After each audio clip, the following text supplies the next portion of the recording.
হুম। Hello guys, কেমন আছো তোমরা? আশা করি সবাই ভালো আছো। শুভ সকাল বন্ধুরা। আজকে এই দেখো, এই যে কটসুতোর জাল আমি বুনেছি। বুনতে অনেক সময় লেগেছে। আজকে সেই জালটারে আমি সাইড দিয়ে চারিপাশ দিয়ে মানে কটসুতো দিয়ে, মোটা কটসুতো দিয়ে চারিপাশ দিয়ে বাঁধাচ্ছি। এই এই বাঁধাইয়ে এইটাই যে আমাদের এই যে তাল গাছ, তালটা দেখাও, একটু জুম করে দেখাও তালটা। আমি ক্যামেরাম্যানকে বলবো তাল গাছটা জুম করে দেখাতে। হ্যাঁ, এই তাল গাছটা হচ্ছে তোমার একদম খালপাড়ে। তালটা যখন পেকে যায় তখন এই তালটা খালের ভিতরে পড়ে। তা প্রতি বছরই জাল দেওয়া হয়।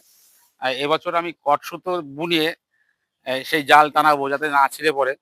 তাই এবার আমি আমার ছেলে সকাল থেকে আজকে শুরু করেছি। এই যে জাল বোনা হয়ে গেছে, এখন আ এ লাগাবো কদিন বাদেই লাগাবো। তাহলে আর এটা লাগালে, চারিপাশ দিয়ে লাগালে, তাহলে তালটা আর খালে পড়বে না। আ সবাইকে তাল আমরা দিই, আমরা বিক্রি করি না তাল। প্রচুর লোক আসে আমাদের বাড়ি থেকে তাল নেওয়ার জন্য। আ যদি ভালো লেগে থাকে বন্ধুরা, তা একটা লাইক, কমেন্ট, শেয়ার কিন্তু অবশ্যই তোমরা করবে। জয় হরি বল, অল দ্য বেস্ট।